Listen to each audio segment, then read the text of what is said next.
Ya, kita mulai saja ya pertemuan pada siang ini. Semoga suara saya tertangkap dengan baik. Terdengar nggak suara saya? Terdengar, Pak. Pak. Ya. Terdengar, Pak. Terdengar, Pak. Terdengar, Pak. Oke. Saya sudah mengunggah materi ini ke LDU. Ada yang sudah membuka di LDU?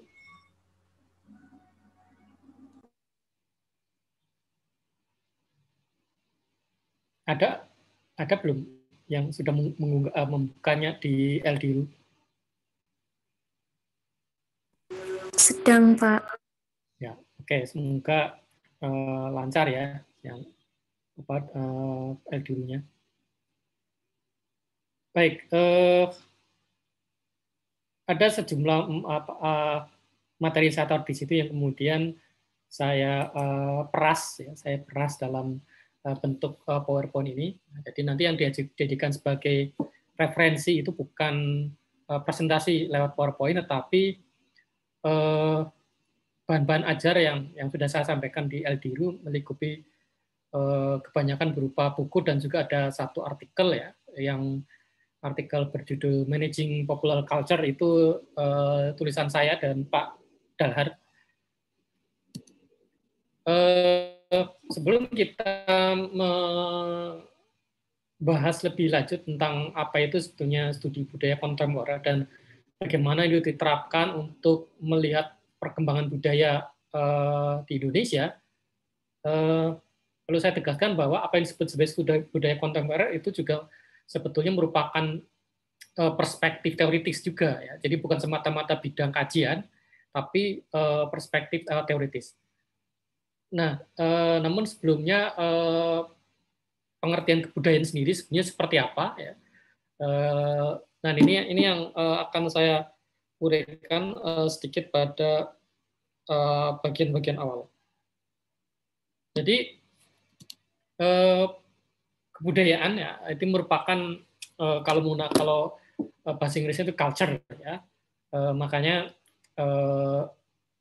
kalau dalam perguruan-perguruan tinggi yang menggunakan bahasa Inggris itu ini mata kuliah ini biasanya disebut sebagai cultural studies. Kadang beberapa ahli Indonesia juga menggunakan istilah ini cultural studies, tapi ada yang menggunakan istilah studi kebudayaan. Ya, tidak masalah menurut saya, dua-duanya bisa dipakai.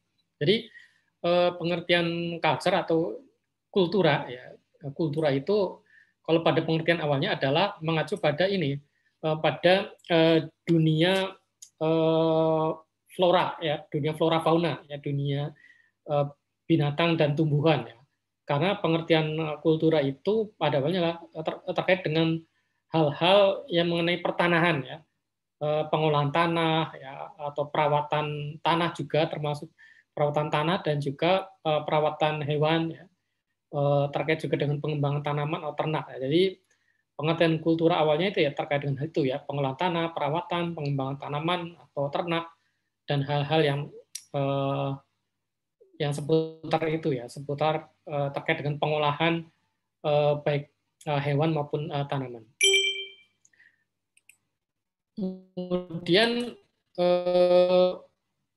pada pengertian yang lebih berkembang ya, jadi kalau pada pengertian kultura yang awal itu dari Yunani kuno, pada pengertian yang berkembang pada masa sebelum pada masa setelah itu, maka ketika kultur diterapkan dalam melihat persoalan-persoalan kemanusiaan, dia merupakan dapat diartikan sebagai penyempurnaan ya, atau pembudidayaan ya. Jadi kalau pada pengertian Yunani awal itu pembudidayaan tanaman, pembudidayaan hewan atau ternak, maka pada pengertian pada masa setelah itu ketika diterapkan untuk melihat persoalan-persoalan kemanusiaan lebih mengarah pada pembudidayaan jiwa atau penyempurnaan jiwa.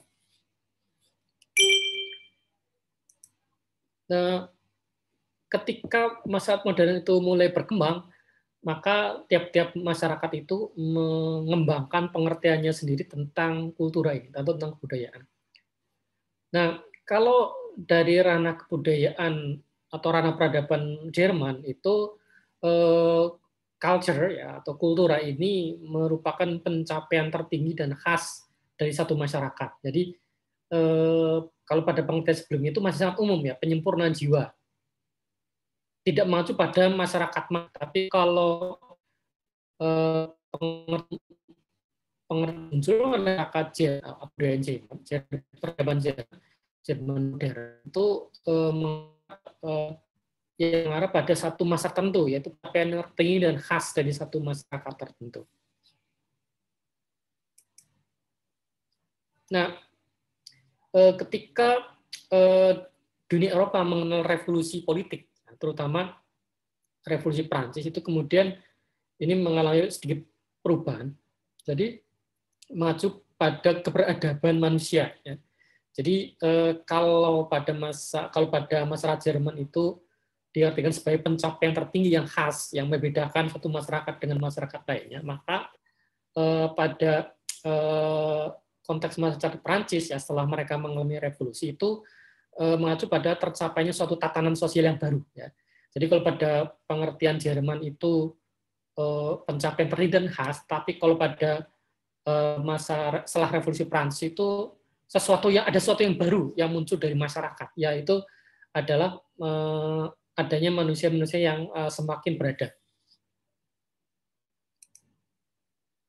Nah, pengertian yang lebih umum lagi yang kemudian muncul pada periode setelah mulai proses dekolonialisasi itu adalah adanya akumulasi gagasan dan proses tertinggi dari suatu masyarakat. Jadi kebudayaan itu mencakup gagasan dan juga prestasi ya. Jadi seperti menggabungkan pengertian Jerman dan Prancis ya. Akumulasi gagasan itu mungkin dari pengertian Prancis ya, kemudian tertinggi dari pengertian Jerman. Jadi kumpulan gagasan dan prestasi tertinggi dari satu masyarakat itu yang disebut sebagai kebudayaan. Ini juga mengacu pada keunikan adat atau kebiasaan masyarakat yang merupakan tafsir atas kehidupan. Jadi ini agak mirip dari pengertian Jerman, yaitu ada sesuatu yang khas ya, sesuatu yang khas yang ada pada masyarakat yang tidak ditemukan pada masyarakat lainnya.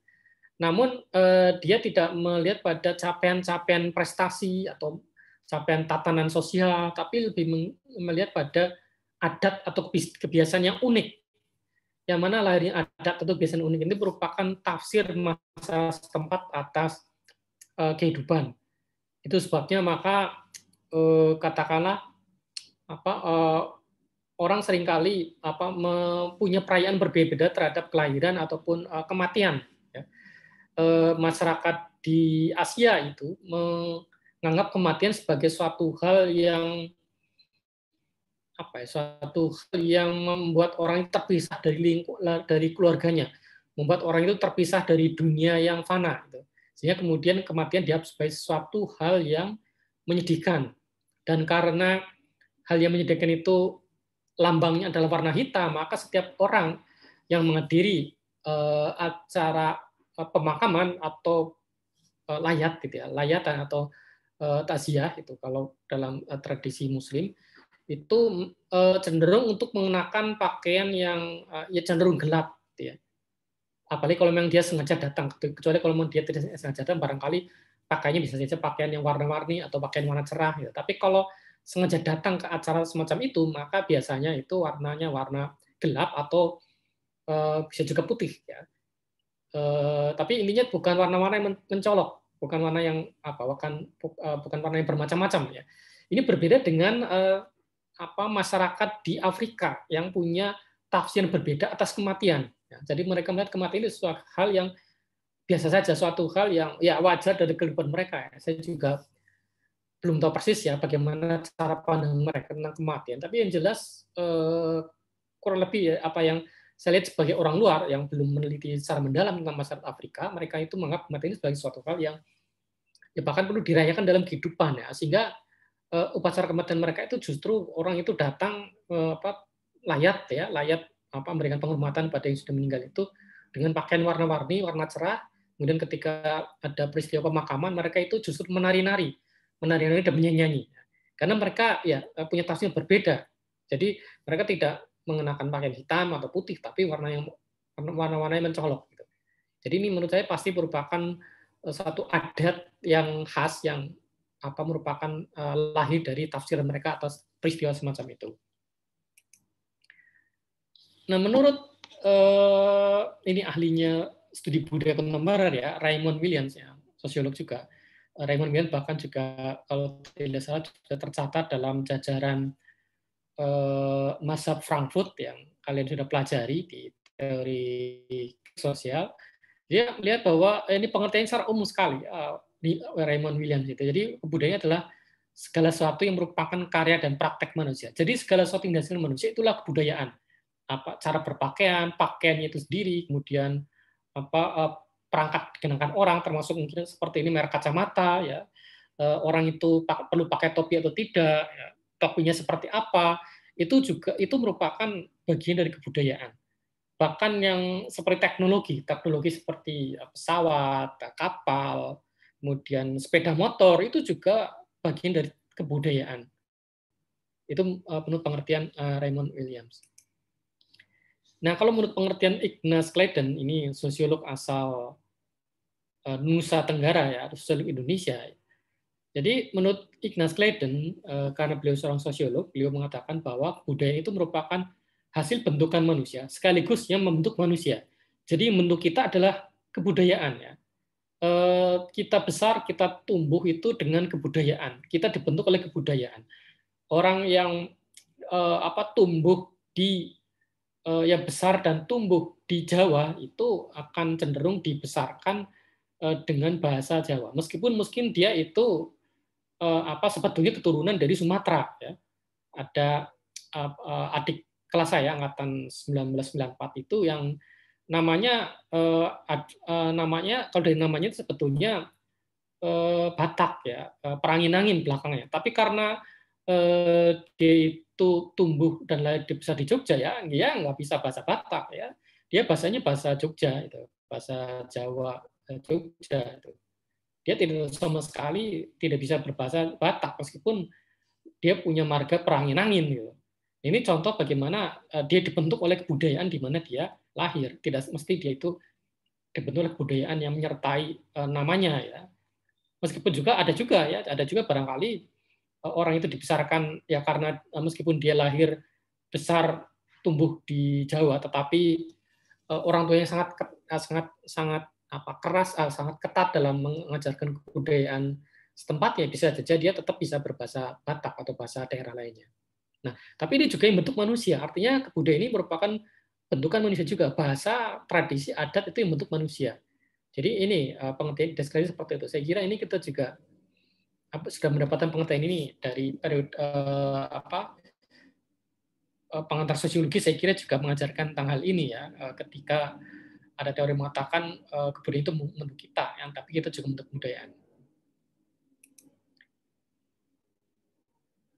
Nah, yang ingin saya sampaikan bahwa sebetulnya apa yang disebut sebagai studi budaya kontemporer tidak bersama dengan studi budaya ya. Jadi kadang-kadang saya menggunakan istilah cultural studies, kadang-kadang menggunakan istilah studi budaya ya. Banyak pakar studi budaya yang tidak sepakat bahwa cultural studies itu sama artinya dengan studi budaya ya. Nah, di mana ketidaksamaannya ya? Meskipun saya kadang juga masih menggunakan istilah ini studi budaya kontemporer ya. Ini semata-mata agar tidak kehilangan cita rasa Indonesianya ya menggunakan bahasa Indonesia. Meskipun saya sepakat juga sebetulnya ada perbedaan. Nah, bedanya di mana? Jadi kalau studi budaya itu ya bidang disiplin ilmu yang tertentu ya seperti antropologi budaya atau bisa etnografi, di mana kalau studi budaya itu mempelajari perbedaan antar budaya-budaya ya. Apa bedanya budaya Jawa, Sunda ya, perbedaan budaya, bahkan dalam budaya Jawa sendiri juga ada variasinya ya. Budaya Jawa di Jawa Tengah berbeda dengan budaya yang ada di Jawa Timur misalnya. Dari segi bahasanya, dari segi tradisinya juga berbeda. Bahkan bahasa yang berkembang di Jawa Timur dengan bahasa yang dianut oleh orang-orang di Pulau Madura itu juga berbeda lagi ya. Ada bahasa Madura sama sekali berbeda, sama sekali tidak sama dengan bahasa Jawa. Ya. Bahkan ada lagi kalau di Banyuwangi ada bahasa Osing, itu lain lagi. Meskipun masih Jawa Timur juga. Kemudian dalam Jawa sendiri juga ada variasinya antara Banyumas, kemudian Jogja, Solo, Semarang, ya Tegal, itu berbeda-beda juga. Nah ini tugas dari antropologi budaya atau etnografi. Nah berbeda dengan cultural studies atau yang saya istilahkan kajian budaya kontemporer. Nah kajian budaya kontemporer sebenarnya terkait dengan teori kritis. Ya. Jadi bukan sekedar melihat perbedaan budaya, tapi juga ada sifat kritis di dalamnya. Jadi ini bagian dari teori kritis yang mengkaji kehidupan sehari-hari. Jadi kajian budaya kontemporer itu tidak semata-mata melihat perbedaan budaya-budaya. Itu iya, ya otomatis. Tapi lebih fokus perhatiannya pada permasalahan tentang budaya populer, tentang ideologi politik, tentang kelas, gender, etnisitas, dan lain-lain. Jadi perspektif teoretik yang digunakan untuk melihat persoalan-persoalan yang ada dalam kehidupan kita sehari-hari, termasuk dengan budaya populer. Yang ini nanti akan secara spesifik saya bahas karena studi budaya kontemporer itu sebenarnya identik dengan budaya populer sebetulnya. Meskipun ada sedikit bedanya, tapi intinya sebenarnya kalau kita bicara budaya kontemporer ya kita bicara budaya populer. Nah, terkait dengan ideologi nanti mungkin minggu depan ya, kalau tadi salah itu, minggu ke-6 itu ada materi sendiri ya, tentang ideologi dan kelas ya, dari Pak Rizal yang membedah tentang hal ini. Juga studi budaya kontemporer itu sejarahnya itu sebetulnya dimulai dari tahun 1964, yaitu berdirinya Center for Contemporary Cultural Studies ya, di Universitas Birmingham, ya, salah satu universitas terkemuka di Inggris. Ya. Jadi kalau di Jerman itu berkembang mazhab Frankfurt, teori kritik mazhab Frankfurt, maka kalau di Inggris itu berkembang teori kritik mazhab Birmingham. Itu kalau dalam pemetaan ilmu-ilmu sosial seperti itu. Jadi ada mazhab Frankfurt, ya teori kritiknya yang dipelopori oleh Horkheimer, Adorno, gitu. Mungkin kalian masih ingat, kemudian dikembangkan di generasi kedua oleh Jürgen Habermas. Maka teori kritik mazhab Birmingham itu lebih dikenal istilahnya adalah sebagai studi budaya kontemporer atau contemporary cultural study. Jadi kita tidak mungkin bicara atau mengkaitkan studi budaya kontemporer dengan, tidak bisa memisahkan ini dengan teori kritik mazhab Frankfurt, ya, karena keduanya terkait erat meskipun ada bedanya, ya ada bedanya sebetulnya. Tetapi terkait kita melihat semangatnya sama, semangat kritis terhadap melihat kehidupan sehari-hari. Nah, pendiri dari lembaga ini adalah orang yang namanya Stuart Hall. Nah, Stuart Hall adalah seorang keturunan Jamaika yang besar di Inggris, ya. Jadi Jamaika itu satu negara bekas koloni Inggris yang keturunannya itu banyak yang bermigrasi ke Inggris dan bahkan menjadi warga negara sana. Ya. Mungkin kalau kalian ada yang tahu Liga Primer Inggris itu Raheem Sterling, yaitu pemain dari Jamaika, ya, sama dengan Stuart Hall sebetulnya. Jadi sayangnya sekarang itu lembaga ini sudah tidak ada, ya. Center for Contemporary Cultural Studies itu dihilangkan, dihapus itu pada tahun 2003 atau 2004, saya lupa. Ya. Jadi sekarang namanya sudah ganti dan tidak lagi membahas tentang cultural studies, tapi lebih hal yang sifatnya praktis. Ya. Tapi setidaknya sampai dengan dekade akhir tahun 90-an itu pengaruhnya sangat kuat. Ini berbeda dengan lembaga di Universitas Frankfurt yang sampai sekarang masih ada, itu lembaga penelitian sosial yang itu didirikan oleh Adorno dan Horkheimer. Sampai sekarang masih ada di Universitas Frankfurt yang mengembangkan teori kritik.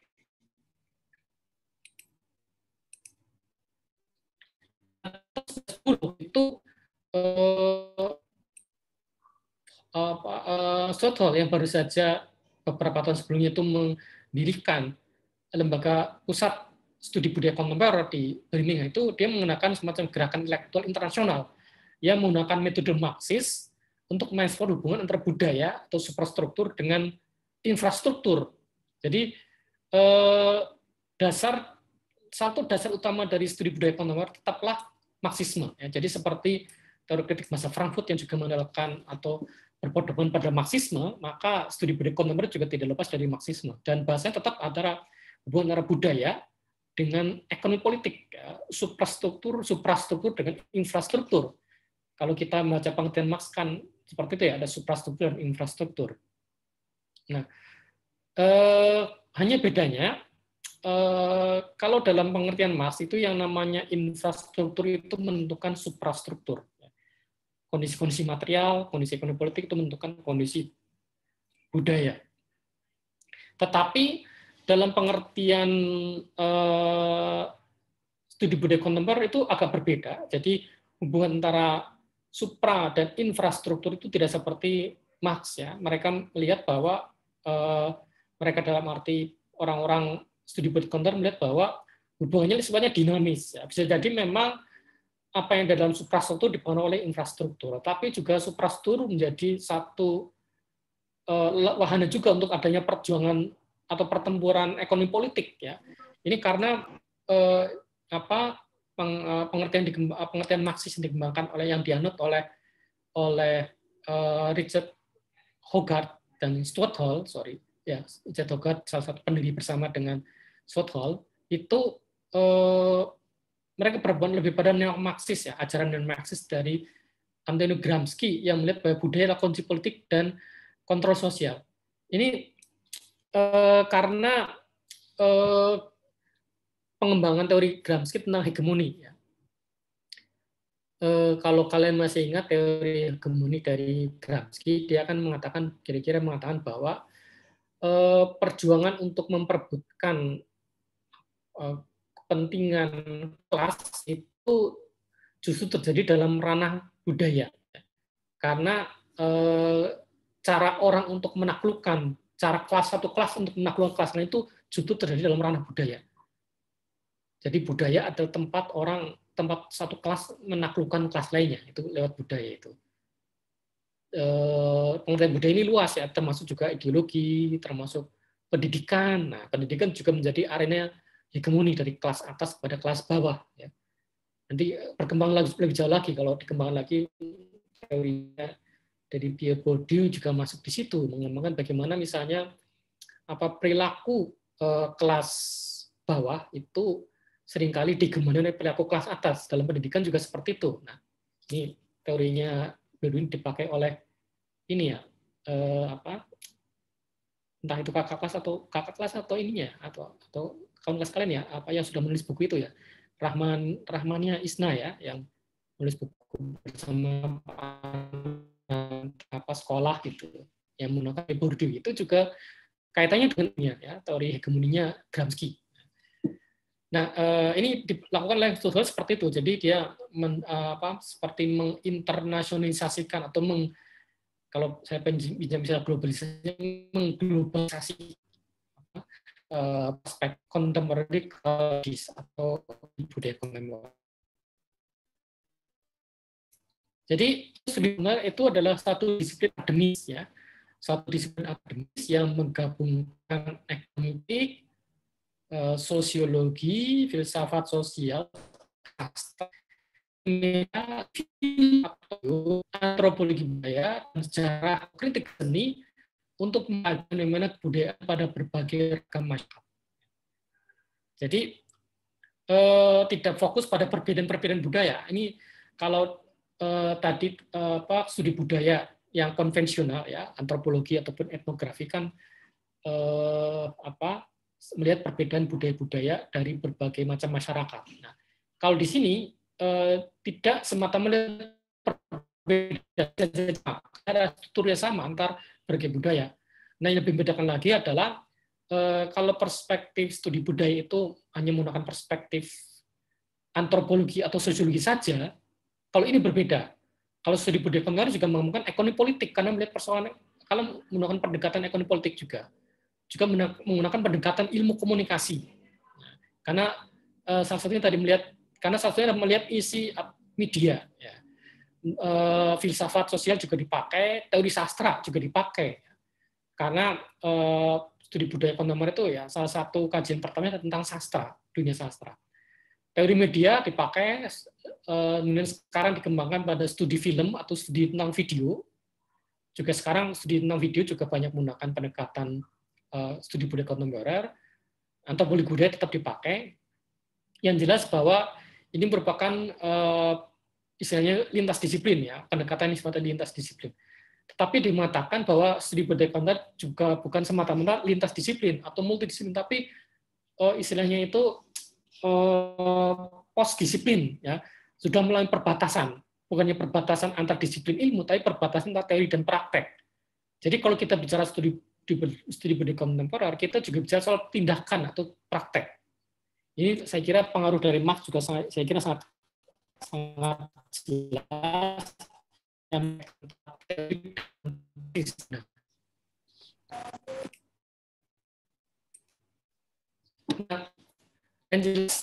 Jadi kalau yang pertama tadi saya sebutkan itu pendekatannya atau pendekatannya atau konsepnya tentang studi budaya kontemporer, maka yang kedua ini adalah apa yang dikaji oleh studi budaya kontemporer. Jadi dia mengkaji tentang bagaimana suatu fenomena terkait dengan ideologi, kekuasaan, kebangsaan, ya, kesukuan, kelas sosial, dan gender. Jadi misalnya sekarang itu mengapa ya, mungkin saya nggak tahu apakah mungkin mau ada yang tertentu meneliti ini. Mengapa sekarang itu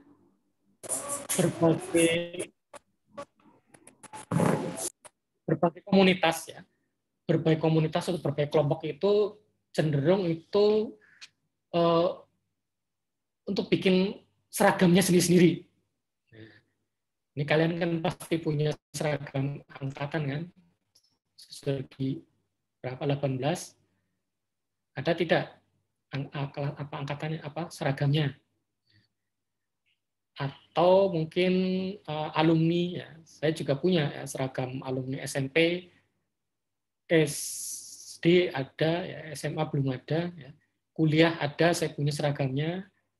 Kemudian kalau mungkin ada yang bergabung dengan komunitas sepeda, itu juga pasti punya seragamnya sendiri. Komunitas sepeda, komunitas es, itu juga punya seragamnya sendiri. Bermacam-macam seragam itu. Bahkan saya pernah lihat ada kaos seragam ini ya, keturunan Mbah gitu. Saya lihat sendiri keturunan Mbah siapa gitu ya. Mbah Joyo Dimuko atau siapa namanya itu. Saya pernah lihat sekali atau dua kali ada komunitas keturunan Mbah tertentu ya. Nah, ini mengapa muncul fenomena seperti ini? Apakah ini hanya karena mengetren saja atau terkait dengan apa gitu? Apa terkait dengan kelas sosial atau terkait dengan apa gitu? Apakah terkait dengan semakin tersegmentasinya pemikiran kita ya. Jadi semakin kita itu semakin terpecah-pecah, kita semakin terpencar-pencar. Kita semakin terbatas-batas pada dari segi disiplin ilmu, dari segi komunitas dan seterusnya ya. Bahkan mungkin yang pernah ingat beberapa tahun lalu ada pertemuan asep-asep sedunia. Nah, itu juga bagian dari itu ya menurut saya. Jadi mengapa ada fenomena semacam ini? Ada kaitan dengan kekuasaankah, kebangsaankah, kesukuankah? Ya. Kalau di dunia internasional ada namanya perkumpulan diaspora Indonesia, ya, perkumpulan yang seperti ingin menyatukan orang-orang Indonesia yang tersebar di banyak negara. Ini terkait dengan apa? Kekuasaankah atau apa? Karena ternyata ada sedikit kekuasaan karena ketika Pilpres terakhir itu saya pernah baca ketua Ikatan Diaspora Indonesia itu Dino Patijalal itu ada kehendak untuk nyalon dengan menggunakan nama Ikatan Diaspora itu. Jadi pasti ada kaitan dengan itu. Jadi hal kaitan remeh-temeh itu sebenarnya terkait dengan fenomena yang lebih jauh lagi ya. Termasuk sekarang itu mengapa semenjak pandemi di Purwokerto itu banyak orang yang sekarang hobi naik sepeda, mendadak naik sepeda. Mendadak kemudian harga sepeda itu naik ya, jutaan rupiah harga sepeda itu. Nah, ini apa kaitannya dengan fenomena ekonomi politik, budaya, apakah semata itu karena mengikuti anjuran agar menggunakan transportasi ramah lingkungan atau biar lebih sehat, atau seperti apa, atau yang ada seperti itu, atau terkait dengan fenomena budaya populer gitu ya. Nah, ini hal-hal yang dikaji oleh studi budaya kontemporer. Jadi studi budaya kontemporer sebenarnya kajian mengasihkan ya, asik sebetulnya karena mengkaji hal-hal yang orang lain tidak membaca ya. Seperti baru saja ini saya sedang menjadi salah satu penguji di disertasi, proposal disertasi di Unpad yang membahas tentang kaitan antara komunitas sepeda di Bandung dengan maskulinitas ya, maskulinitas dan konstruktif gender. Nah, jadi komunitas sepeda dikaitkan dengan maskulinitas dan representasi gender. Ini satu hal itu contoh penerapan studi budaya kontemporer.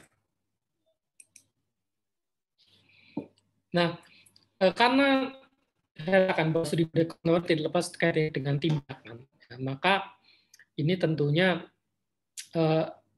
studi budaya kontemporer juga memperhatikan tentang perubahan, ya, perubahan yang didorong oleh studi budaya kontemporer seperti apa. Jadi SBK ini ya, kalau mau saya sebut ringkasnya, SBK ini peduli dengan keinginan akan perubahan dan keterwakilan dari dan untuk kelompok-kelompok yang terpinggirkan. Jadi studi budaya kontemporer atau SBK ini melihat kelompok-kelompok mana yang terpinggirkan. Jadi memang ini ada semangat Marx di sini, lihat kelompok mana yang terpinggirkan dalam suatu fenomena, ya.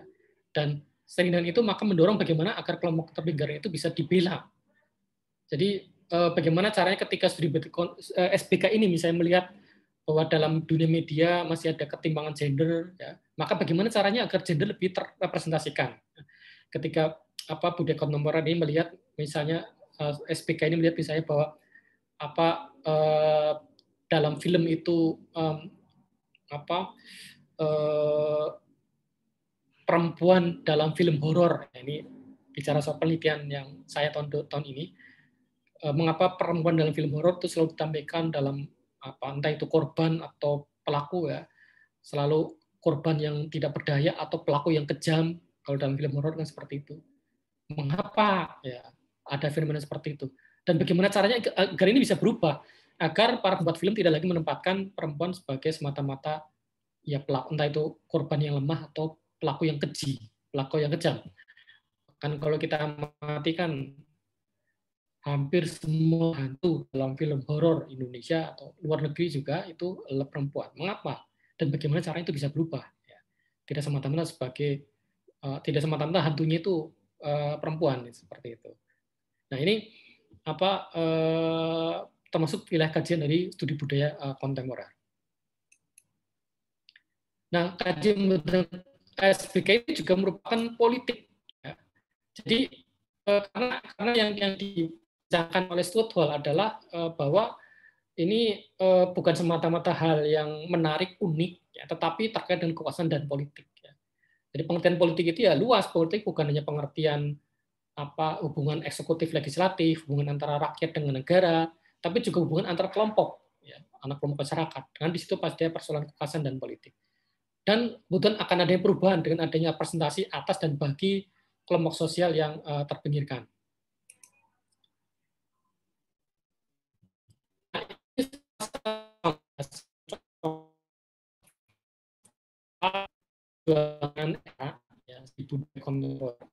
Yang di sebelah kiri ini adalah film Milk.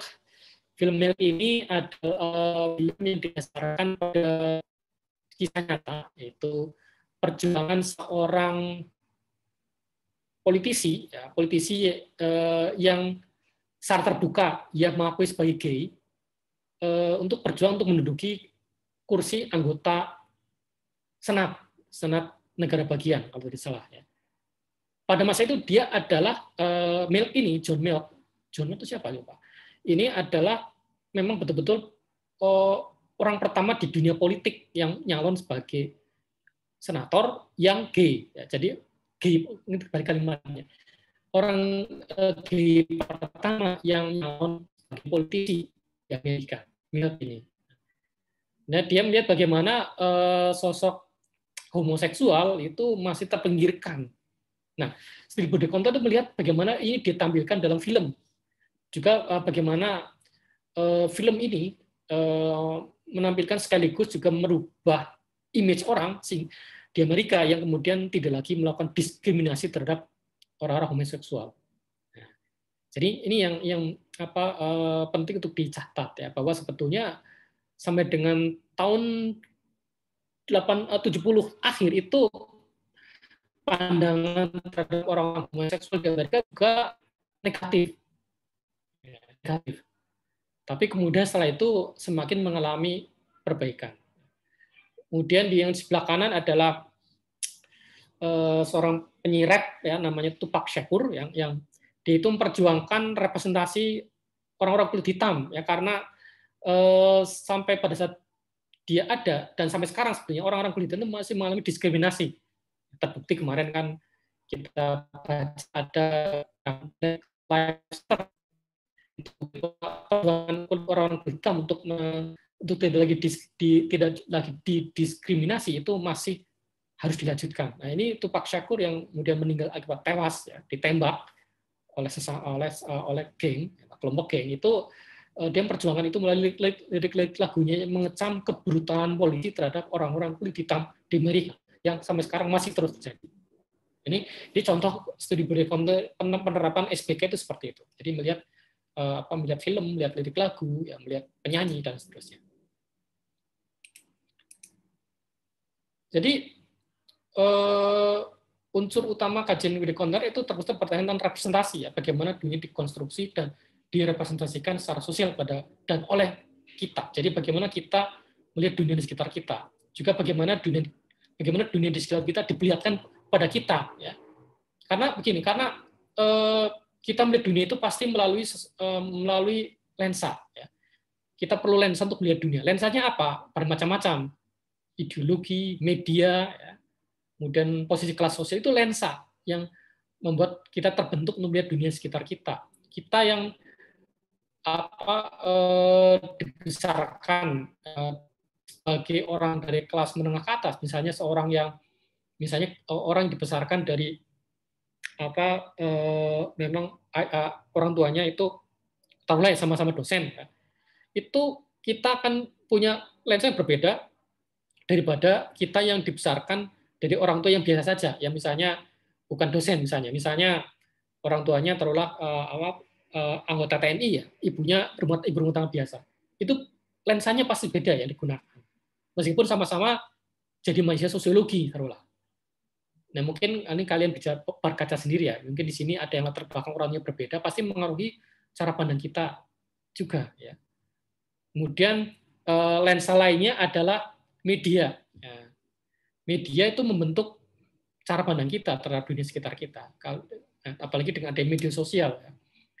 Kalau dalam media sosial itu ada yang namanya algoritma. Algoritma itu ini melihat dari kita itu seringnya mencari tentang apa, itulah yang akan dicarikan oleh mesin itu kepada kita. Misalnya bagi yang misalnya punya akun Facebook, ya, bagi yang punya akun Facebook, kemudian yang kita cari hanyalah orang-orang yang menguntungkan kita, orang-orang yang sepandang dengan pemahaman kita, maka yang akan muncul tiap hari di Facebook ya orang-orang itu ya. Meskipun misalnya sebenarnya kita berteman dengan orang-orang lain yang punya pandangan berbeda. Ya. Taruhlah orang-orang yang misalnya pada Pilpres kemarin mendukung calon nomor 1, ya. Meskipun sebenarnya dia punya teman-teman yang mendukung calon nomor 2, tapi karena yang hanya suka dia lihat itulah status atau ya komentar dari orang-orang yang pendukung calon nomor 1 yang dia juga sukai, dia cenderung tidak akan mendapatkan feed atau berita tentang orang-orang pendukung calon sebelahnya itu. Itu algoritma seperti itu. Twitter juga sama logikanya. Instagram juga sama. Bagi mereka yang sering lihat akun-akun artis, maka kalau kita mengetik mesin pencarian di aplikasi Instagram, itu yang muncul itu biasanya itu. Jadi ini jadi sebetulnya pandangan kita dikonstruksi oleh media itu. Jadi ini meskipun media itu mengkonstruksi juga kita. Jadi ini kita balik pada pengertian tadi, kebudayaan membentuk dan dibentuk oleh kita. Nah, karena itu culture study merupakan kajian atas kebudayaan sebagai praktek pemaknaan representasi. Jadi bagaimana kita maknai representasi itu. Jadi segala sesuatu di muncul media itu representasi gitu. Makanya kemudian ya dan ada pengaruh ideologi juga karena media juga tidak netral. Media juga mengandung ideologi di baliknya. Ya. Ketika misalnya kemarin pada Pilpres Amerika kan, mengapa yang ditandai sebagai ofensif itu hanya tweetnya Donald Trump oleh Twitter. Ya. Maka lainnya juga men-tweet hal-hal yang sifatnya ofensif, menyinggung orang lain, itu kenapa tidak ditandai? Atau bahkan ada yang dihapus, mengapa sama-sama isinya ofensif, isinya dihapus vulgar, itu yang itu diblok oleh atau dihilangkan oleh Twitter, yang lain tidak. Ya karena ideologi yang menyertainya itu. Jadi media ini tidak sepenuhnya netral sebetulnya. Facebook juga sama, ya Facebook juga punya politik sendiri ketika ada satu akun yang menunjukkan kebencian atau ada pornografi itu ditutup. Artinya media juga tidak netral. Media itu punya nilai-nilai tertentu. Ya. Meskipun ada nilai yang universal, ada nilai yang sifatnya partikuler. Nah, materi representasi yang kemudian digaji oleh studi body counter itu ada musik, radio, citra image, ya, buku, majalah, film, iklan, program televisi, dan lain-lain. Nah, namanya presentasi diproduksi digunakan dalam konteks sosial tertentu. Jadi sebenarnya dalam konteks sosial tertentu. Jadi tidak menyeluruh ya. Bagaimana televisi itu sekarang dimaknai pada saat sekarang dibandingkan dengan pada saat masa lampau, kalau sekarang televisi ada satu orang menonton televisi adalah suatu hal yang sekarang tidak lagi wajib ya. Belum tentu sekarang kita televisi dalam hari, apalagi kalau misalnya di tempat kosnya itu tidak ada televisi ya. Orang mungkin cukup lihatnya di internet saja lewat WA, lewat Instagram, Facebook, dan lain-lain ya. Orang belum tentu melihat televisi, tapi kalau pada masa lampau orang itu merasa wajib untuk melihat televisi ya.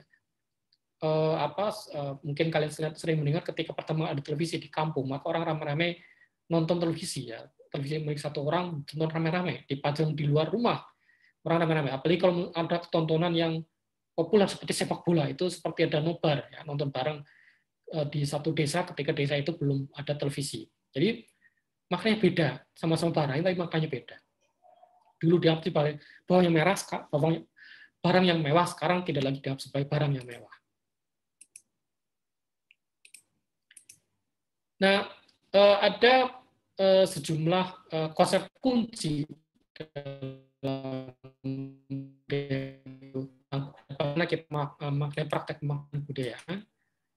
Kemudian karena hal itu memang kebudayaan dan lingkungan aktual untuk politik berbagai praktek representasi atau adat masa tertentu. Kemudian ada unsur materialisme. Materialisme itu berarti barang-barang yang nampak. Jadi konsep itu salah satu konsep kunci dalam studi budaya itu. Kemudian ada artikulasi bagaimana kita mengekspresikan gagasan kita, itu juga bagian dari studi budaya kontemporer. Ada prinsip kekuasaan. Jadi segala sesuatu kita produksi itu punya dampak kekuasaan. Ya. Jadi jangan bayangkan kekuasaan itu hanya dimiliki oleh orang kelompok elit, karena apa yang kita produksi juga menjadi kekuasaan.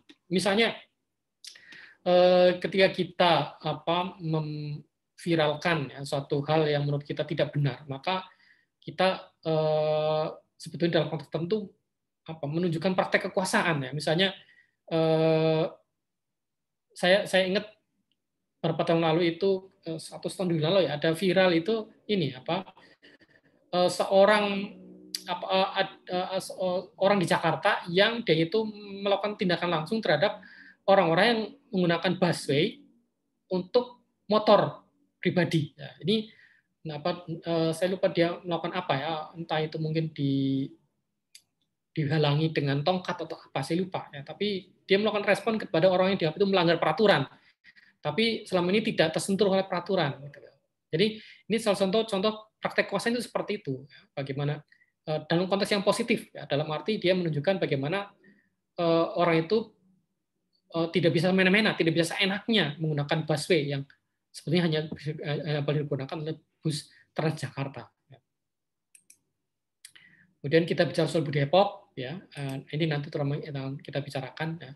Dari sekian banyak hal ini nanti kita akan fokus pada persoalan budaya pop, dan kita bicara soal teks dan pembacanya,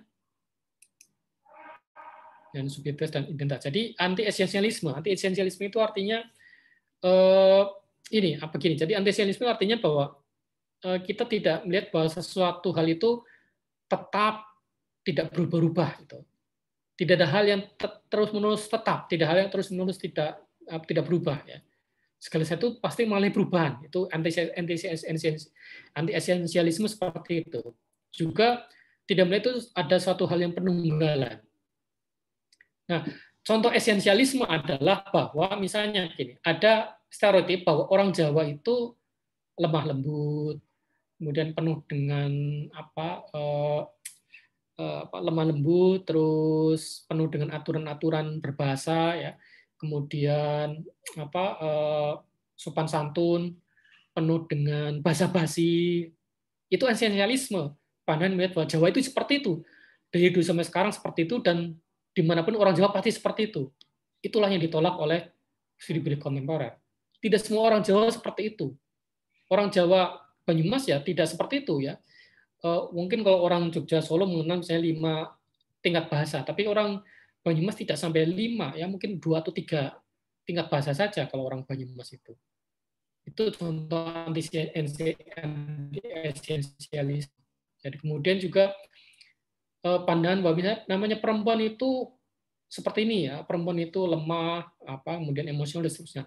Itu juga itu esensialisme, itu ditentang oleh SBK. Jadi perempuan tidak seperti itu. Perempuan juga bisa perkasa, kuat, kemudian sangat rasional, ya, sangat mengutamakan kognitif daripada afektif dan seterusnya. Itu contoh satu konsentrasi yang saya maksud. Nah, kemudian spesifik budaya populer. Jadi budaya populer itu ya intinya itu objek dan atau praktek yang disukai oleh banyak orang. Itu pengertian satu pengertian dasar dari atau sifat dari budaya populer. Itu objek dan atau praktek ya. Biasanya objek juga praktek ya. Objek itu misalnya sepeda motor itu objek. Sepeda motor, kemudian HP, ya, televisi, ya, internet itu objek. Makanya itu juga bagian dari budaya populer. Tapi praktek itu misalnya nongkrong di kafe, itu praktek yang disukai banyak orang. Kemudian nonton MCU ya, nonton film-film MCU, nonton film-film Marvel Cinematic Universe ya.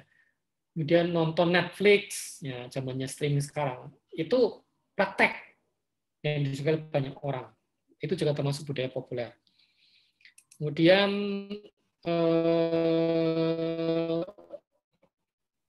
pengertian dasarnya seperti itu, tapi sebenarnya pengertian yang lebih luas lagi, yang lebih lengkap adalah satu fenomena yang berakar dalam formasi ideologis dan ekonomi masyarakat Barat abad ke-20 dan disebarluaskan ke masyarakat lainnya melalui media massa dan kapitalisme, mau banyak nilai dan tujuan Barat ke budaya-budaya lainnya.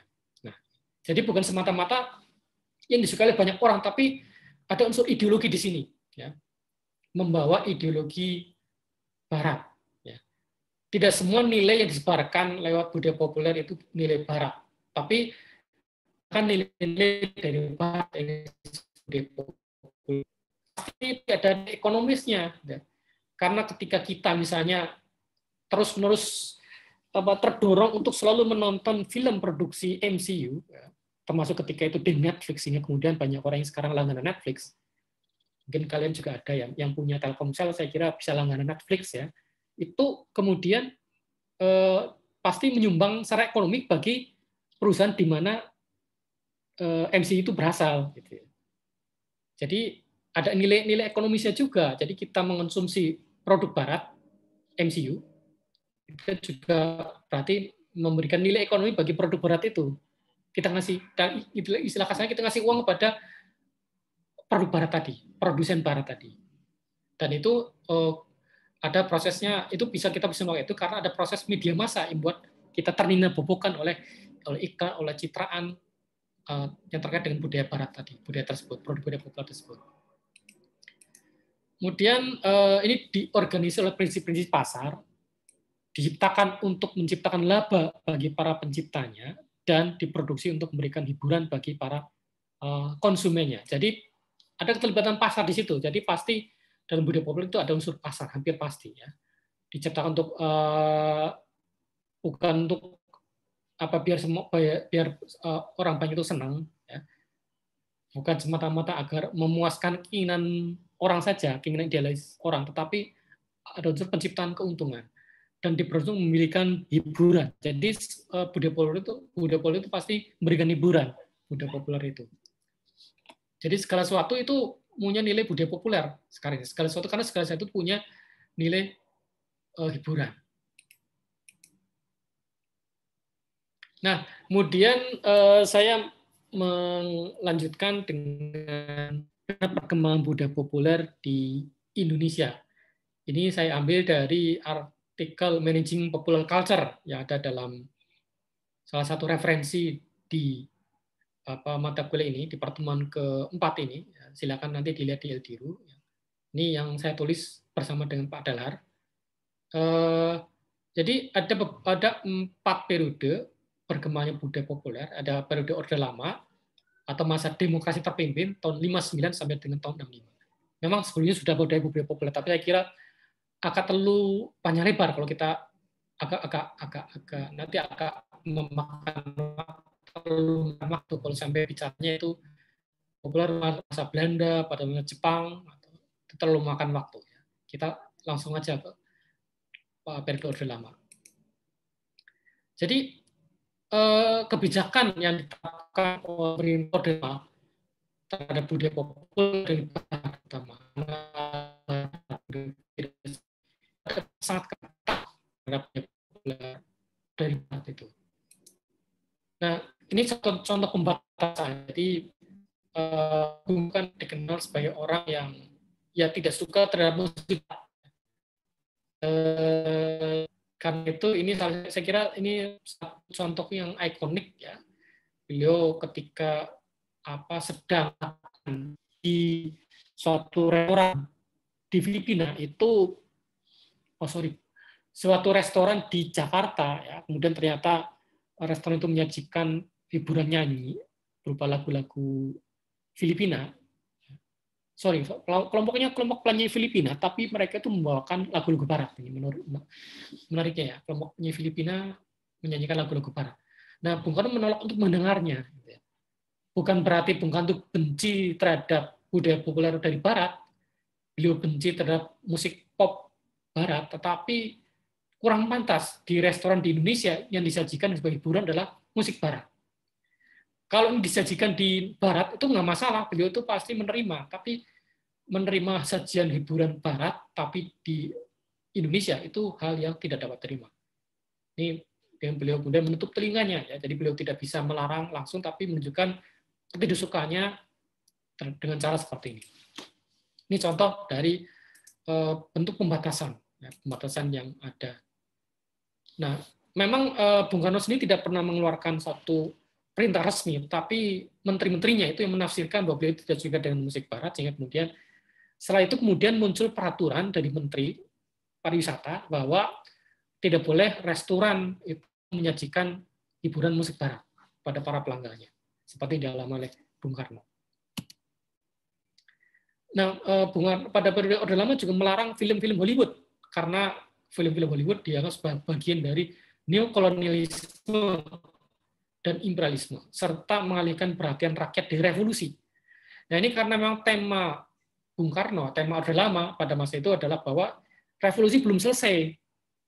Revolusi perjuangan Indonesia bebas dari kolonialisme dan imperialisme itu belum selesai. Karena yang namanya kolonialisme dan imperialisme ternyata masih berlanjut. Jadi istilahnya sekarang pada masa itu adalah ganyang nekolim, ganyang neokolonialisme dan neoimperialisme yang terjadi karena memang akibat dari apa yang disebut sebagai ini perang dingin ya, perang dingin antara blok barat dan blok timur. Dalam konteks perang dingin ini maka kemudian memang barat itu memang sangat gencar untuk menyebarkan produk-produk budaya mereka terhadap masyarakat yang relatif masih netral seperti Indonesia. yang waktu itu bahkan kemudian mengeluarkan atau memprakarsai perkembangannya gerakan non-blok yang berusaha untuk tidak memihak salah satu blok, yaitu blok barat atau blok timur.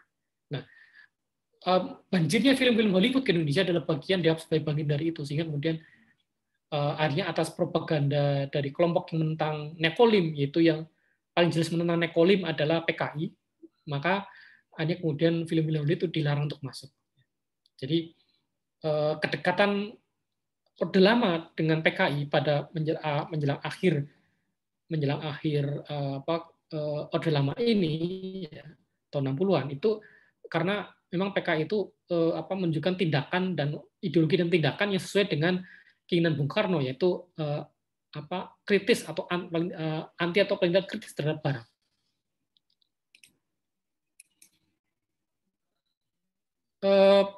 Pemerintah pada masa Orde Lama itu ingin agar diinspirasi oleh musik dan tarian tradisional serta film dan musik yang patriotis. Ini contohnya dari Bung Karno menari satu tarian tradisional dengan salah satu istri beliau yaitu Bu Hartini. Ya, Bu Hartini, bukan Bu Fatmawati. Kalau Bu Fatmawati kan istrinya, itu kan ibunya Megawati ya. Ini Bu Hartini. Nah, pemerintah juga ingin agar film-film yang beredar di Indonesia juga film-film yang sifatnya patriotis, film-film yang mendorong semangat kemerdekaan, film-film yang mendorong perjuangan.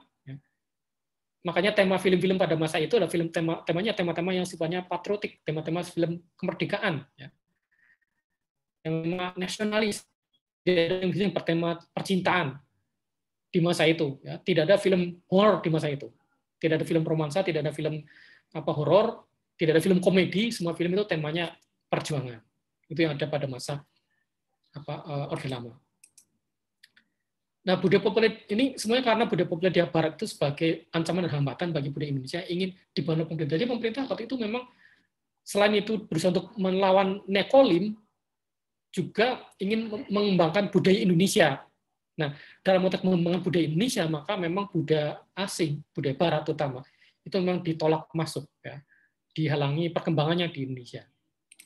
Sampai-sampai kemudian Kus Bersaudara itu ditangkap setelah mereka itu selesai menyanyikan lagu di acara pernikahan. Ya, jadi ketika ada pernikahan, Kus Bersaudara itu tampil. Nah, setelah selesai mereka langsung ditangkap oleh polisi karena dia itu kan meskipun Bung Karno tidak pernah memerintahkan penangkapan itu. Itu inisiatifnya polisi dan Jaksa Agung. Sehingga kemudian Kus Plus ditahan sampai bertahun-tahun tanpa pengadilan. Nah, pada masa itu juga kebudayaan nasional itu sebagai alat untuk menyatukan negara yang isinya sangat beragam. Jadi pemerintah Indonesia ingin mengembangkan budaya nasional karena sadar bahwa Indonesia ini sangat beragam, sehingga perlu penyatuan. Penyatuannya lewat budaya nasional ini. Jadi penyatuannya bukan melalui undang-undang, bukan melalui peraturan, tapi melalui budaya nasional. Dan sekali itu menolak pengaruh-pengaruh budaya asing, terutama Barat, serta untuk menyatukan negeri dengan bentuk identitas nasional. Jadi ini tujuan mengembangkan budaya populer yang khas Indonesia pada masa itu. Meskipun belum jelas betul yang Indonesia seperti apa, yang jelas yang khas Indonesia itu ya yang bukan Barat dan menyatukan berbagai macam budaya daerah. Soekarno mengecam budaya Barat ya, jadi kecaman beliau terhadap budaya Barat itu menjadi kebijakan budaya yang resmi meskipun tidak ada perintah spesifik pada menteri. Jadi saya katakan, jadi secara spesifik Soekarno tidak pernah memerintahkan untuk menangkap Kus Bersaudara. Soekarno tidak pernah melarang masuknya atau impor film-film Hollywood, tetapi para pembantunya menerjemahkan bahwa Bung Karno itu pasti tidak suka terhadap budaya Barat, terhadap film Hollywood, terhadap musik Barat, meskipun yang menyanyi itu orang Indonesia, sehingga kemudian ada tindakan-tindakan seperti itu. Jadi yang dikembangkan pada masa itu adalah apa yang disebut sebagai nasionalisasi kebudayaan, yaitu menyatukan budaya-budaya lokal untuk mendorong keluar pengaruh dan penetrasi budaya Barat, serta memperkuat kebanggaan nasional. Jadi tema patriotisme bukan hanya dalam bidang politik, itu melawan Nepoli, tapi juga dalam bidang kebudayaan. Nah, kemudian pada masa Orde Baru, itu yang terjadi sebaliknya. Jadi pada masa Orde Lama itu ada nasionalisasi kebudayaan, maka pada masa Orde Baru justru yang terjadi adalah ini, internasionalisasi kebudayaan. Yaitu membuka pintu bagi masuknya aliran barang, jasa, dan ide tertentu. Nah, terutama kata teori modernisasi. Jadi, dengan diterapkannya teori modernisasi dalam periode Barat, periode Orde Baru maksud saya, itu maka pemerintahan Indonesia itu mengadopsi strategi pembangunan ekonomi berbasiskan modal, yaitu yang pertumbuhan pada model industri. Jadi, seiring dengan aja industrialisasi Indonesia, maka terjadilah internalisasi kebudayaan. Karena ketika Orde Baru menerapkan teori modernisasi dari Barat, maka otomatis itu mau tidak mau harus membuka masuk bagi aliran modal asing, aliran barang asing, jasa asing, atau ide-ide asing. Ya. Aliran barang misalnya masuknya secara deras, ya, mobil-mobil produksi Jepang itu terjadi pada masa Orde Baru. Ya. Bukan berarti pada masa Orde Lama tidak ada mobil produksi Jepang, tapi masuknya dibatasi, ya, karena keran impor itu sangat-sangat dikendalikan oleh pemerintah. Mobil Jepang masuk tapi tapi ini ya, masuknya mobil Jepang itu ada pembatasan, tidak jor-joran masuknya. Nah, selain itu juga masuk jasa asing, ya, mulai yang sekarang itu idenya diteruskan. Sekarang ada internalisasi dosen, jadi sekarang dosen asing boleh sekarang mengajar di Indonesia.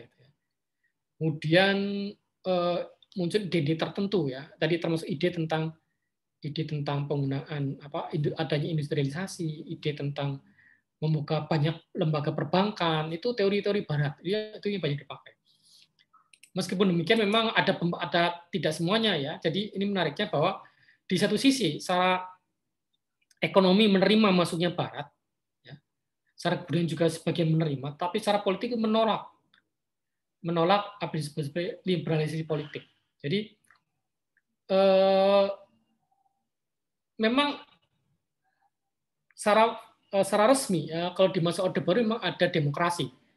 Itu yang sering kita kenal demokrasi Pancasila. Tapi ini adalah demokrasi yang seolah-olah demokrasi palsu, pseudo-demokrasi, demokrasi palsu. Karena dalam demokrasi Pancasila yang diterapkan Orde Baru itu tidak ada pemilihan umum yang bebas. Tidak ada pemilihan umum yang bebas, jurdil, dan adil. Mengapa? Karena pemerintah secara sepihak melarang berdirinya partai politik di luar 3. Bahkan yang terjadi pemerintah itu memaksa tahun 67, memaksa banyak partai politik itu bergabung menjadi 3 saja. Yaitu menjadi Partai Demokrasi Indonesia, Partai Persatuan Pembangunan, dan Golongan Karya. Tapi Golongan Karya bukan partai politik, ya. Ini menariknya. Meskipun Golongan Karya itu berkompetisi dalam pemilu, tapi dia bukan partai politik. Dan meskipun bukan partai politik, tapi selalu menang dalam pemilu. Selalu menang atau selalu dimenangkan dalam pemilu. Karena peraturan-peraturan pemilu itu semuanya bertujuan untuk memenangkan Golkar dalam setiap pemilu. Artinya di sini tidak ada liberalisasi politik. Kalau ada liberalisasi politik, itu ya partai boleh, tidak ada pembatasan. Ya. Pemerintah tidak akan memaksa partai-partai bergabung hanya menjadi 3 partai saja. Dan juga pada masa itu, orang yang boleh menjadi calon anggota legislatif itulah orang yang sudah lolos penelitian khusus, litsus, oleh lembaga militer, yaitu namanya Komando Operasi Pemulihan Keamanan dan Ketertiban, yang dipimpin oleh perwira tinggi berbintang 4.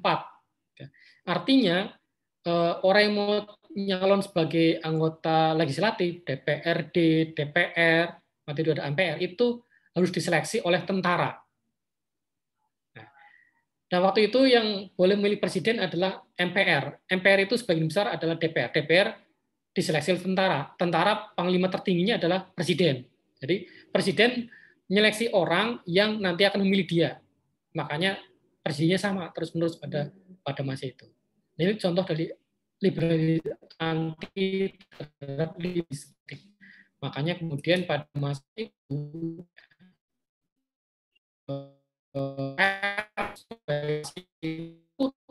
penguasa. Sekarang ada mengatakan sekarang sama ya, pers juga sekarang apakah sudah takut terhadap penguasa. Ya. Jadi ada yang mengatakan sekarang ya Orde Baru jilid kedua. Benar juga, ada benar juga. Tapi yang jelas pada masa lalu beritanya tidak sesuai dengan penguasa itu bisa dibredel. Dibredel itu artinya tidak boleh beredar.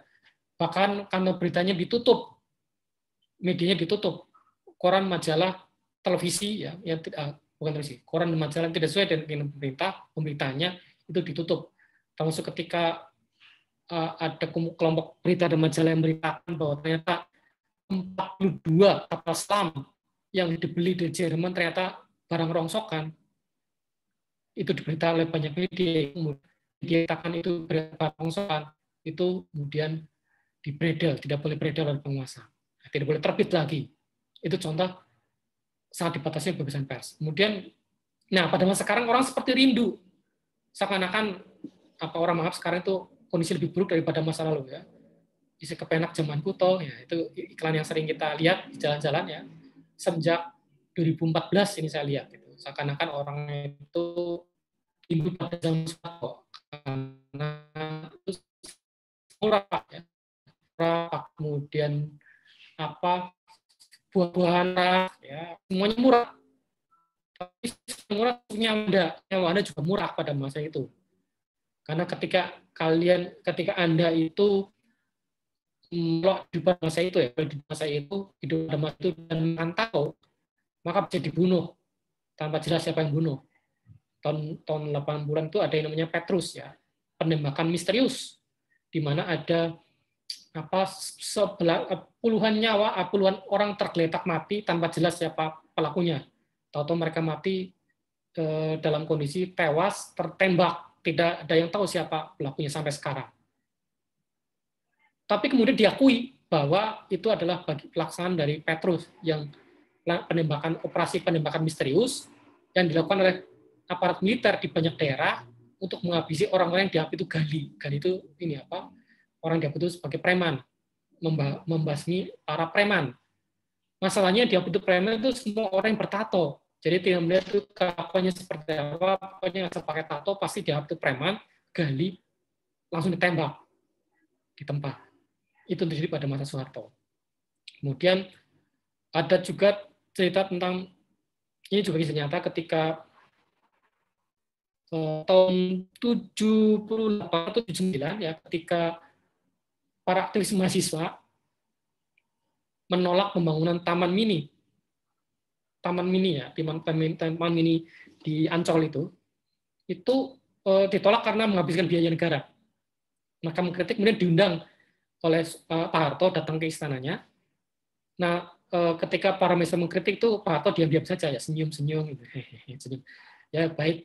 Tapi tahu pulangnya banyak yang tidak bisa pulang, banyak yang tidak tahu sampai sekarang itu tahu hilang gitu saja, tidak tahu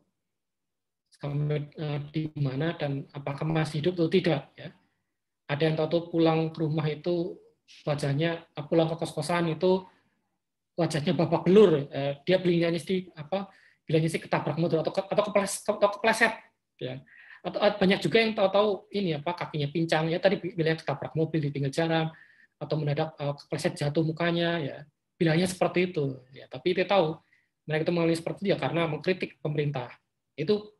Jadi pada waktu semuanya murah, termasuk nyawa manusia, begitu murah pada masa itu.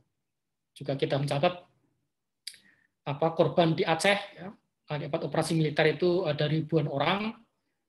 Kemudian belum lagi nyawa di Timur Timur, belum lagi kemudian orang-orang di Papua yang menuntut kemerdekaan karena merasa dibohongi oleh perjanjian oleh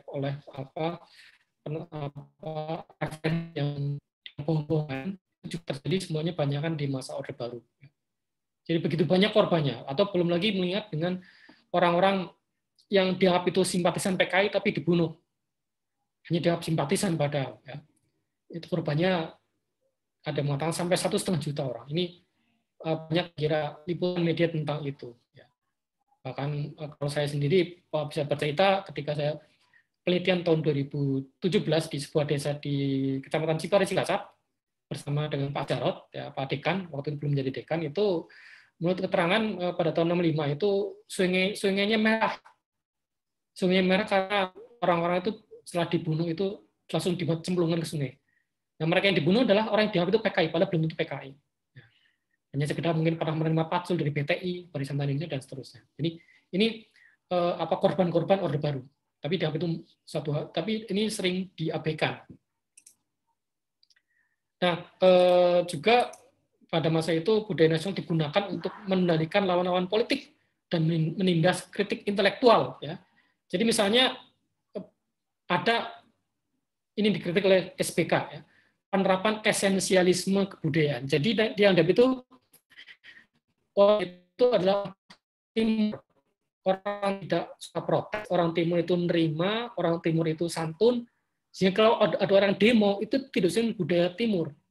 Jadi pada masa Orde Baru hampir tidak ada orang yang berani berdemonstrasi seperti pada masa sekarang, tidak seperti pada masa sekarang, karena demonstrasi dianggap itu bukan bagian budaya timur. Jadi itu bukan hanya itu menentang perintah polisi yang melarang untuk demo, tapi juga tidak sesuai kebudayaan Indonesia. Artinya orang yang demo pada masa itu adalah bukan orang Indonesia, bukan orang yang nasionalis. Gitu.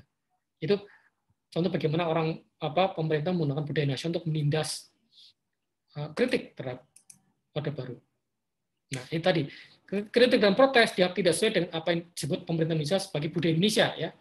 Kadang disebut sebagai budaya Timur yang ditandai oleh harmoni sosial, konsensus kebijakan religius, dan nilai-nilai kekeluargaan. Jadi waktu bahkan dianggap itu pemerintah itu orang tua, rakyat itu anaknya. Nah, dalam budaya Jawa, lebih tepatnya lagi esensi budaya Jawa, sopan kalau protes kepada orang tua. Jadi kalau mahasiswa itu adalah anak, pemerintah tidak sopan, mahasiswa mengkritik pemerintah. Sopan kritik dosen itu mereka digendam. Pada masa itu muncul normalisasi kehidupan kampus ya tahun 80-an awal, di mana organisasi kemanusiaan itu harus disetujui oleh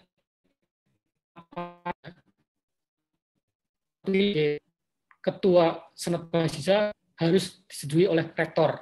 Tidak boleh. Kalau rektor tidak setuju ketua senat mahasiswa, maka dia tidak bisa menjadi ketua senat mahasiswa. Itu penggunaan budaya nasional untuk menindas kritik intelektual dan politik. Nah, kita masuk pada ciri-ciri lain daripada masa Orde Baru adalah ada industrialisasi kehidupan, industrialisasi berkelanjutan, sehingga membuat budaya populer mengaruhi kehidupan sebagian besar rakyat dan mendorong terbentuknya kelas menengah baru. Jadi adanya industrialisasi membuat terpengaruh banyak orang, ya, banyak orang yang kemudian tergila-gila menggunakan pakaian yang sedang populer, karena muncul industri tekstil, kemudian banyak orang beramai-ramai membeli televisi, beramai-ramai membeli motor, ramai-ramai sekarang beli HP dan seterusnya. Itu karena pengaruh budaya populer yang itu merupakan akibat dari industrialisasi. Jadi kalau tidak ada industrialisasi, tidak ada budaya populer. Dan menurut terbentuknya kelas menengah baru, ya. Jadi muncul untuk menggunakan simbol-simbol kelas menengah. Nah, Orde Baru juga menerima dengan hangat budaya populer gaya Barat, ya. Jadi pada masa Orde Barulah maka orang mengenal idiom-idiom ini, ya. Orang mengenal Lady Gaga, orang mengenal Indonesian Idol, orang mengenal media sosial seperti Facebook, orang mengenal saluran televisi seperti MTV dan seterusnya. Dan bintang-bintang populer lainnya orang juga tahu, ya. Orang tahunya siapa itu Brad Pitt, siapa itu Angelina Jolie, ya melalui budaya populer. Dan ini antara melalui televisi Republik Indonesia. Jadi meskipun ini televisi milik pemerintah, tapi dia mendorong masuknya budaya populer Barat. Ya. Dan ini kadang melalui dukungan militer. Jadi yang menarik adalah pengembangan budaya populer di masa Orde Baru itu ada dukungan militer di dalamnya, yaitu melalui di sini tidak bisa. Jadi ada acara di televisi yang namanya Aneka Ria Safari, yang itu memang sponsornya adalah ABRI, Angkatan Bersenjata Republik Indonesia, yang itu menghadirkan banyak artis. Nah, itu dibayar atau tidak, saya tidak tahu. Yang penting yang acara itu disponsori oleh militer. Dan di banyak tempat tentara-tentara di daerah itu banyak yang mengadakan panggung-panggung musik. Jadi banyak daerah, baik di Kodam, Korem, Kodim itu banyak menggunakan panggung musik yang hampir semuanya mempertunjukkan musik populer Barat.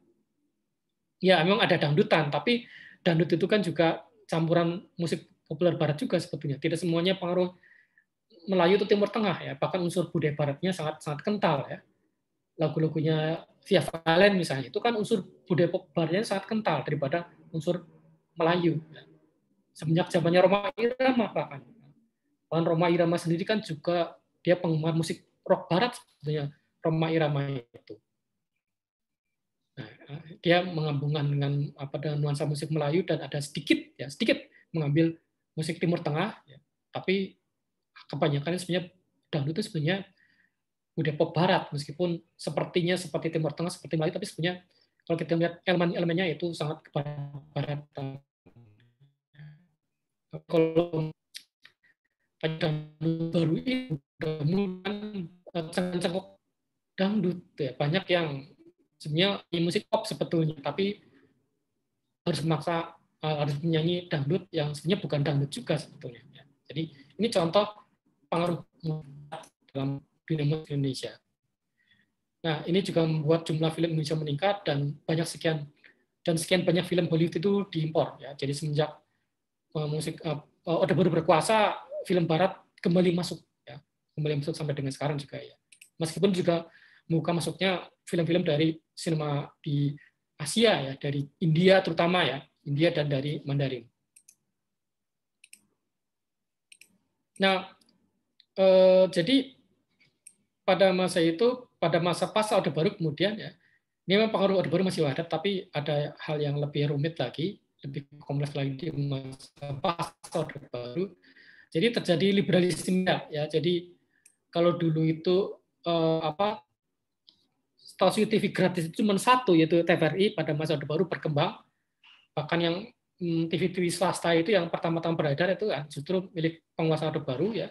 Ada RCTI milik penguasa juga ya, milik anak-anaknya penguasa, kemudian ada TPI dan Antv juga dulu itu miliknya saudara sepupu dari Presiden Soeharto dan seterusnya. Kemudian sampai sekarang itu paling tidak saya catat minimal 14 ya stasiun TV gratis ya. Ini termasuk TV berbayar dan TV lokal.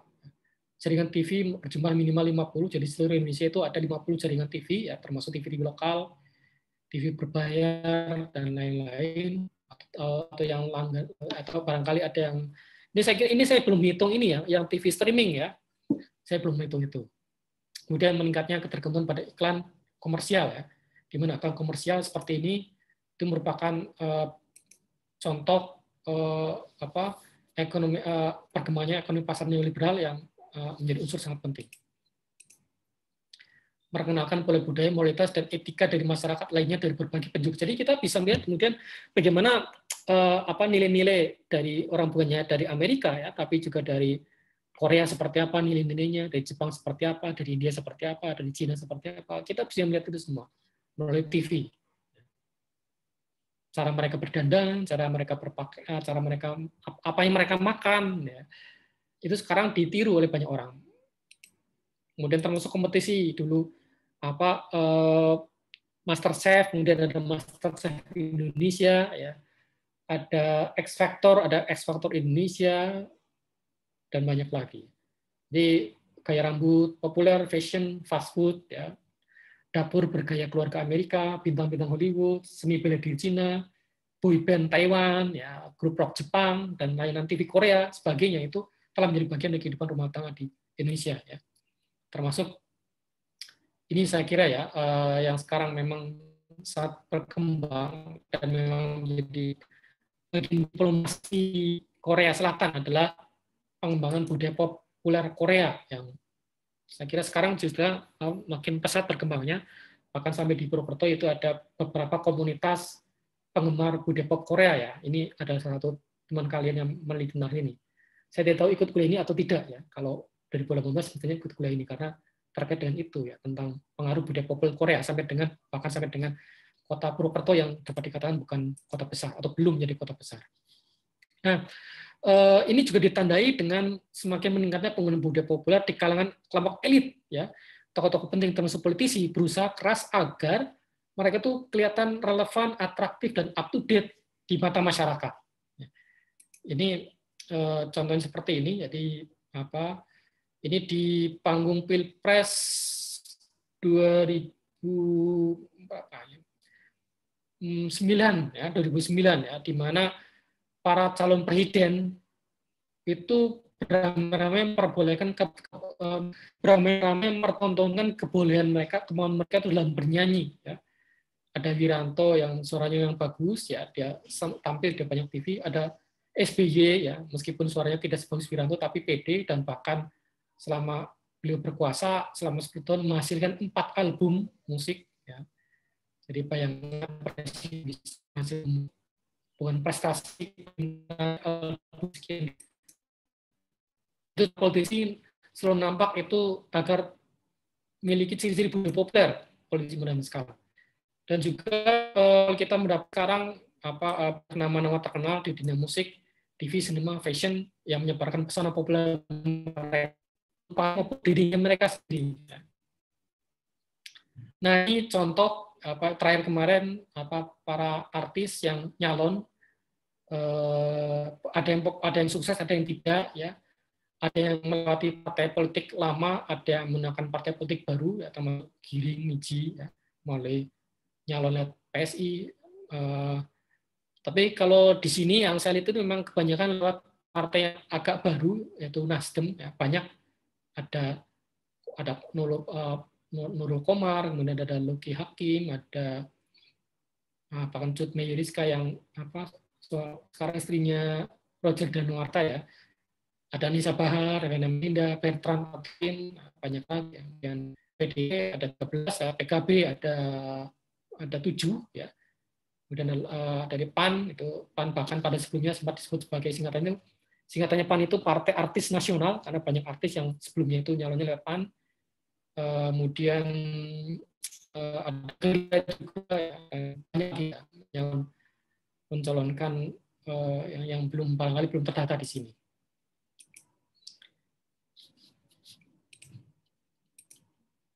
Nah, karena itu pada sekarang panggung politik itu hampir tidak. Semua orang yang tampil bisa menggunakan unsur-unsur budaya populer. Dan kemudian yang jelas iklan ya. Iklan itu artinya mereka pasti tampil lewat iklan. Apalagi kalau mereka itu cukup punya kekayaan. Panggung populer, budaya populer juga ada unsur politiknya. Karena mereka yang punya nama populer di bidang budaya itu, kalau mereka yang tadi saya contohkan, mereka yang punya keuntungan di bidang budaya populer itu memanfaatkan keuntungan mereka untuk populer secara politik juga. Jadi punya populer secara seni, tapi juga populer secara politik.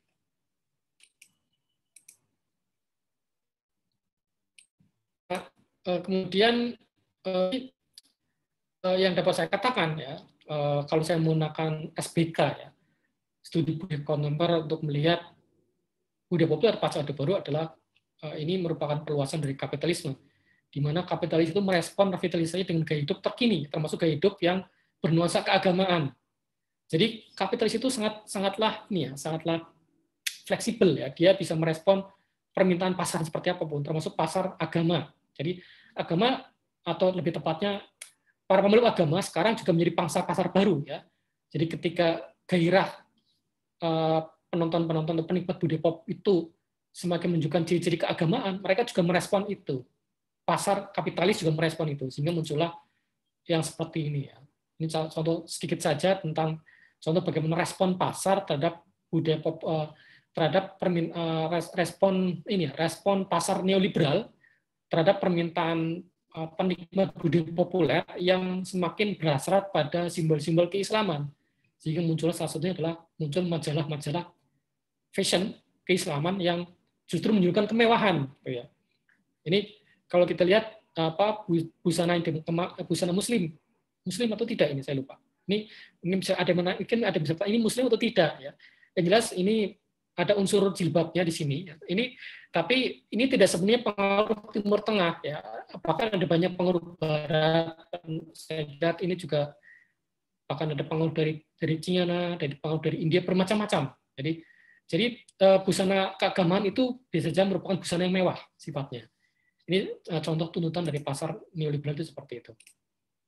Kemudian dalam era modern sekarang, dalam era sekarang itu banyak orang jadi polisi moral. Jadi seakan-akan itu ingin menegakkan standar moral terhadap produk atau praktek budaya populer. Jadi mereka memang ada sisi yang barangkali dapat kita katakan ya perlu kita apresiasi ya. Mereka berusaha menahan pertumbuhan budaya populer Barat dan mendorong adanya larangan hukum terhadap budaya populer Barat tadi. Termasuk di sini ya. Ketika ini tahun 2012 ya, ketika ada rencana Lady Gaga mau manggung di Indonesia, kemudian ramai-ramai kelompok-kelompok berbasis agama menghendaki agar pemerintah melarang kehadiran Lady Gaga, karena dia Lady Gaga itu sebagai simbol kebobrokan moral. Ya. Mungkin karena dari segi isi lagunya, kemudian pakaian selalu dikenakan Lady Gaga yang selalu terbuka, dan cara dia berdansa, cara dia bernyanyi dan seterusnya, ya itu tidak sesuai dengan nilai moral di Indonesia. Dan bahkan yang menuntut larangan masuknya Lady Gaga bukan hanya kelompok-kelompok muslimah, tapi juga kelompok-kelompok Kristiani gitu ya. Jadi contoh bagaimana kelompok-kelompok masyarakat di era pasca Orde Baru berusaha untuk menjadi polisi moral dalam merespon perkembangan budaya populer Barat.